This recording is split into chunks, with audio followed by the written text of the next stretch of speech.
Oke lah Ces, welcome back di channel Vijinti. Yap, kali ini kita akan lanjut dengan bahas light novel Kona Kawaii Inajuke part 5-nya. Nah, pembahasan part 5-nya ini akan merangkum chapter 5 dari volume 1-nya. Oke lah, seperti biasa, sebelum lanjut ke pembahasannya, jangan lupa subscribe kalau kalian suka dengan konten-konten kami, dan jangan lupa juga untuk singgah ke akun Instagram kami juga ya Ces. Oke lah, nggak usah banyak bacot, kita langsung gas ke pembahasannya. Nah, di part sebelumnya itu Ces, si Chris ini saking gak bisa nahan cemburunya dengan Kota dan Hisame yang semakin mesra, akhirnya Chris pun memutuskan untuk menyatakan perang kepada Hisame. Yap, pada saat Chris dan Hisame sedang makan siang bersama di belakang sekolah, Chris dengan pede muncul di depan Hisame dan mengakui kalau ia juga menyukai Kota. Di sini Chris bahkan menyatakan kalau ia tidak segan-segan untuk merebut Kota dari Hisame. Nah, itulah yang membuat Hisame mulai waspada kepada Chris. Terlebih lagi, karena Chris dan Kota tinggal bersama, itulah membuat Hisame menjadi semakin waspada karena kapan saja Chris bisa melakukan sesuatu demi mendapatkan Kota. Ya, sederhananya Ces, di part sebelumnya itu, perang dari cinta segitiga ini pun dimulai. Namun karena waktu itu, si Kota ini posisinya sedang tertidur di pangkuan si Hisame, otomatis Kota tidak tahu kalau pacar dan tunangannya sedang perang dingin. Yap, itulah ringkasan singkat mengenai apa yang terjadi di part sebelumnya Ces. Nah, sekarang kita masuk ngebahas chapter 5-nya. Dimulai beberapa minggu setelah adegan kencan di belakang sekolah waktu itu. Nah, di sini Kota dan Hisame sedang dalam perjalanan pulang bersama.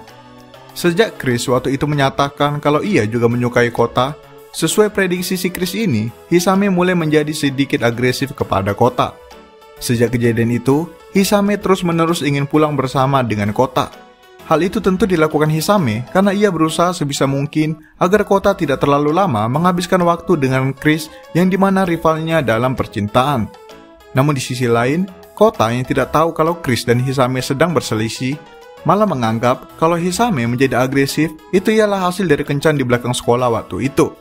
Kota pun sangat berterima kasih dengan ide-ide Chris yang selalu membantunya dan selalu berhasil. Yap, ini juga udah sesuai dengan yang si Chris mau Ces, karena secara nggak langsung kesannya si Kota kepada si Chris juga udah mulai meningkat, biarpun masih hanya sebatas partner.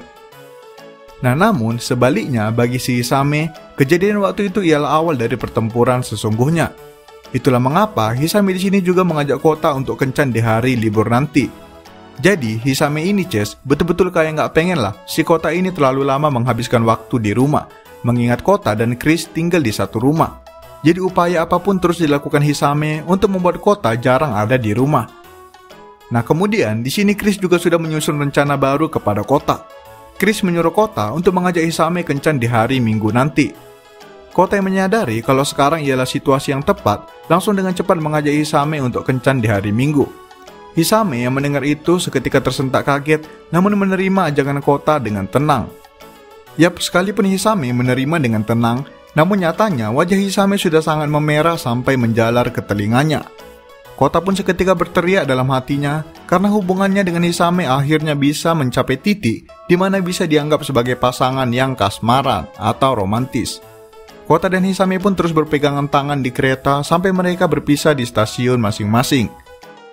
Oke, kemudian saat sampai di rumah, tepatnya di depan rumah, Kota tiba-tiba dikejutkan oleh Chris yang berada tepat di belakang Kota. Kota pun sontak kaget dengan kehadiran Chris. Chris pun tersenyum riang sekaligus memberikan selamat kepada Kota atas kencannya waktu itu. Kota pun menanggapi pujian tersebut dengan sedikit malu. Nah, namun Chris tiba-tiba mulai serius dan berkata kalau sudah saatnya Kota harus melamar Hisame di kencan yang akan datang nanti. Mendengar itu, Kota pun seketika kembali terkejut dengan rencana Chris kali ini. Memang, tahap akhir dari rencana aliansi mereka ialah untuk membawa Kota dan Hisame menjadi tunangan, sehingga tunangan Kota dan Chris bisa dibatalkan. Nah, namun Kota tidak menyangka kalau tahap tersebut akan tiba secepat ini. Chris pun menjawab kalau mereka tidak punya banyak waktu. Terlebih lagi, ayahnya Kota dan ayahnya Chris sudah hampir menyelesaikan bisnis usaha mereka di Amerika. Sehingga Chris dan Kota hanya bisa menyelesaikan rencana mereka sebelum bisnis tersebut selesai. Mendengar itu, Kota pun seketika menunduk tidak percaya diri, mengingat hubungannya baru saja memasuki tahap yang baru. Dan bahkan, total kencan mereka masih bisa dihitung menggunakan jari. Namun Chris menjawab kalau mereka tidak punya pilihan lain selain bertindak cepat. Dan itulah mengapa Chris selalu memberikan rencana yang agresif kepada kota karena ingin mengharapkan hasil yang besar juga mengingat mereka sedang dikejar oleh waktu. Kota pun seketika mencoba menenangkan dirinya dan memutuskan untuk percaya dengan rencana yang dibuat Chris. Nah, kemudian saat kota tengah terdiam, Chris dengan cepat langsung memegang tangan kota dengan erat dan menyuruh kota untuk latihan kencan bersamanya. Chris menyuruh kota untuk latihan berciuman dengan dirinya. Nah, mendengar itu, kota yang tadi sempat terdiam pasrah seketika terkejut dengan usulan Chris barusan. Kota spontan menolak dan berkata kalau mereka tidak bisa melakukan hal seperti itu sekalipun mereka ialah partner. Nah, mendengar penolakan tersebut, si Chris ini lagi dan lagi mengatakan kalau itu semua ialah lelucon.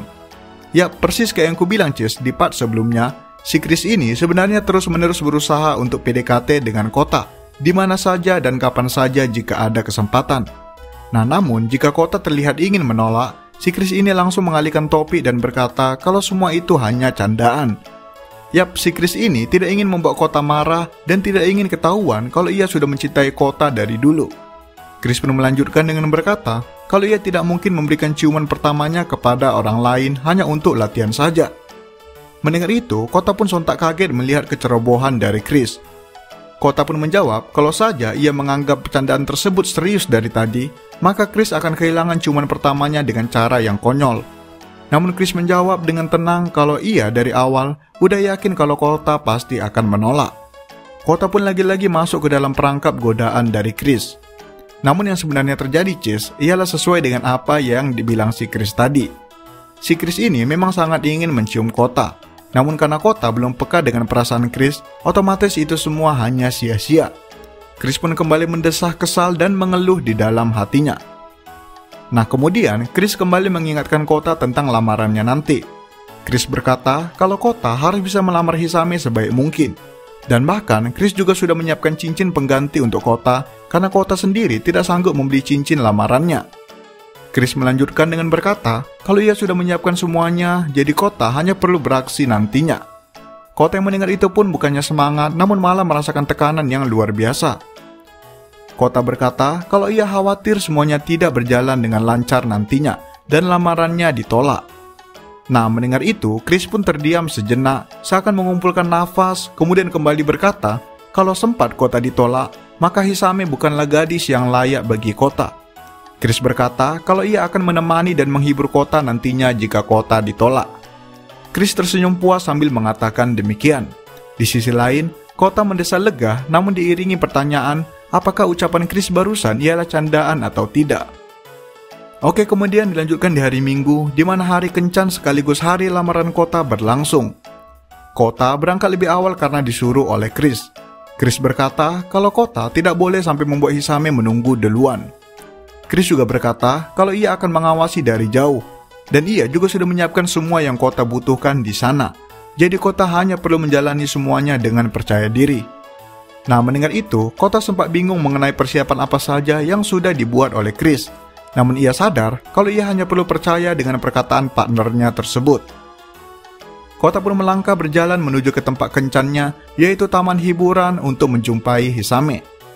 Nah, setelah cukup lama menunggu di sana, akhirnya Hisame pun tiba dan kota langsung menyambut Hisame dengan lembut. Hisame pun tersenyum manis namun masih bingung mengapa kota mengajaknya ke tempat seperti ini. Kota menjawab kalau ia hanya menduga kalau Hisame menyukai maskot dan suasana taman bermain di sini. Yang dimana tentunya ia mendapatkan informasi tersebut dari si Chris. Kemudian Hisame pun membalas kalau ia memang menyukai tempat tersebut. Namun saat ingin berkata lebih lanjut, Hisame tiba-tiba terdiam seakan sedang menyembunyikan sesuatu. Hisame pun tiba-tiba mencoba mengalihkan topi dan langsung mengajak kota masuk ke dalam. Oke, kemudian kencan pun dimulai. Kota dan Hisame berkeliling ke semua tempat yang Hisame sukai. Mulai dari tempat menembak yang dimana Hisame sendiri tidak bisa memenangkannya. Namun karena seluruh taman hiburan tersebut sudah disetting oleh Chris berkat kekuatan uang dan namanya, maka kota bisa dengan mudah memenangkan semua permainan di sana. Disinilah kota kembali sadar kalau kekuatan Chris sangatlah besar sampai bisa mengontrol seluruh taman bermain seperti ini. Nah, karena bantuan Chris, kota pun lagi-lagi berhasil menaikkan kesannya dengan baik di mata Hisame. Kencan kota dan Hisame pun berjalan dengan lancar dan tinggal hanya menunggu proses lamaran saja. Nah, di sisi lain, Chris yang mengawasi dari kejauhan terlihat mengagumi kota yang sangat keren dalam aksinya dari tadi. Chris menggunakan kekayaan dan namanya untuk menyewa seluruh taman bermain demi rencana kali ini. Yap, tentunya semua orang yang berkunjung di taman bermain hari ini ialah orang bayarannya si Chris ini, Ces. Si Chris ini tidak segan-segan mengeluarkan sejumlah uang besar demi kesuksesan rencananya. Nah, sekarang Chris fokus menunggu kota untuk mengajak Hisame ke tempat rencana pelamarannya. Chris seketika tersenyum riang seakan sudah menyiapkan sesuatu juga untuk hal itu. Chris sangat tidak sabar menunggu hasil dari rencana kali ini. Oke, akhirnya tempat akhir yakni tempat penentuan pun tiba. Kota membawa Hisame ke tengah taman yang ada air pancurnya. Yap, tentunya tempat tersebut juga sudah disetting oleh Chris agar tidak ada satu orang pun yang ada di situ. Kota pun mulai merasakan dirinya yang semakin cemas diiringi rasa khawatir dan deg-degan. Namun Kota tidak ingin mengecewakan Chris yang sudah bersusah payah menyiapkan rencana sebesar itu. Kota pun membulatkan tekadnya dan menuju ke pertempuran terakhir. Kota langsung memegang erat tangan Hisame dan mengajaknya berkeliling sebentar di sekitar air mancur tersebut.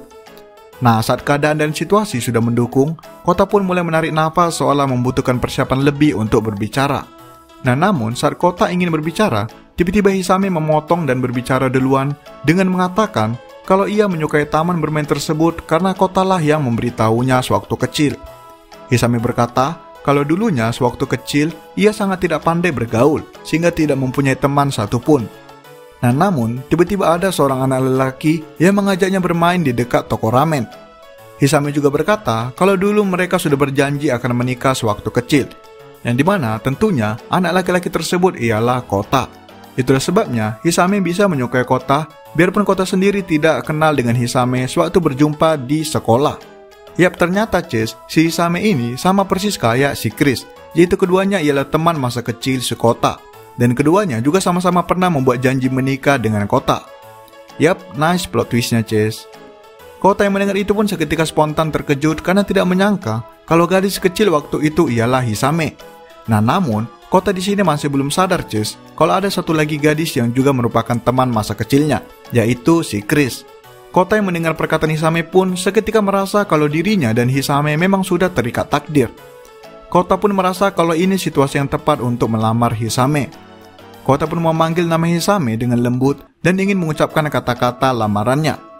Hisame mendengar panggilan Kota seketika tertunduk semakin memerah. Nah, namun Ces, tiba-tiba ada hal yang tak terduga terjadi. Nah, di sini kita beralih sebentar ke perspektifnya si Chris. Selagi Chris mengawasi dari kejauhan, tiba-tiba Chris mendapat laporan mengenai siapa identitas tunangannya si Hisame. Nah, tepat saat Chris mengetahui informasi tersebut, Chris tiba-tiba tersentak terdiam seakan sadar kalau ia sudah gagal. Chris pun seketika panik dan langsung berlari ke arah Kota yang hampir ingin melamar Hisame. Nah, di sini Ces, setelah Chris mendapatkan informasi tadi, disinilah Chris sadar kalau rencananya pasti akan gagal, yaitu Kota pasti akan berhasil melamar Hisame dan tidak ditolak. Chris pun semakin panik sambil tergesa-gesa berlari ke arah Kota. Chris sendiri tidak ingin menyerah kepada perasaannya dan tidak ingin menyerahkan Kota kepada gadis lain, karena bagaimanapun ini cinta pertamanya. Nah, dilanjutkan dari perspektifnya si Kota tadi. Saat Kota hendak ingin mengucapkan kata-kata lamarannya, tiba-tiba dari kejauhan Chris datang dan memotong pembicaraan. Chris di sini terlihat sangat kelelahan namun dengan ekspresi yang serius. Tak ingin berlama-lama, Chris langsung mengatakan tepat di depan Hisame kalau ia dan Kota sudah bertunangan. Hisame yang mendengar itu pun spontan terdiam membeku karena saking terkejutnya. Sedangkan Kota mulai bingung melihat Chris yang bertindak di luar rencana. Chris pun kembali menyerang Hisame dengan berkata kalau Hisame ialah pencuri karena bagaimanapun Kota ialah tunangannya Chris. Chris pun seketika langsung menarik tangan Kota dan memaksanya pergi meninggalkan Hisame. Nah, setelah sampai di tempat berduaan, Chris langsung berbalik badan dan menatap ke arah Kota yang masih bingung diiringi rasa kesal karena Chris sudah mengacaukan rencananya yang hampir berhasil. Namun Chris langsung berkata kalau ia sudah mencintai Kota. Chris berkata kalau ia tulus mencintai Kota dan tidak rela melihat Kota dengan gadis lain. Chris pun melanjutkan kalau dengan ini maka perjanjian aliansi mereka diberhentikan dan Chris ingin menghadapi Kota sebagai seorang lawan jenis dan bukan sebagai partner lagi. Nah, di sisi lain, Kota yang mendengar itu seketika terdiam, tidak dapat memproses semua kejadian yang ada di depan matanya sekarang. Chris pun kembali berkata dengan bertanya, apakah Kota memang tidak ingin bertunangan dengan dirinya? Si Chris ini seakan melayangkan semua perasaannya pada pertanyaan tersebut, yang artinya ini pertanyaan penentu akan perasaan si Chris. Namun Kota sama sekali terdiam, tidak bisa menjawab. Ia masih tidak menyangka partnernya sendiri bisa memiliki perasaan terhadap dirinya. Kota dilanda rasa kebingungan dan ragu. Nah, Chris yang terus menunggu sambil menatap ke arah mata Kota, seketika langsung menyadari kalau ia tidak punya harapan lagi. Chris sadar kalau ia sudah gagal untuk mendapatkan hati Kota. Chris pun seketika menangis keras sambil mengucapkan selamat tinggal kepada Kota. Oke lah sekian pembahasan part 5-nya. Ada speechless aku sumpah.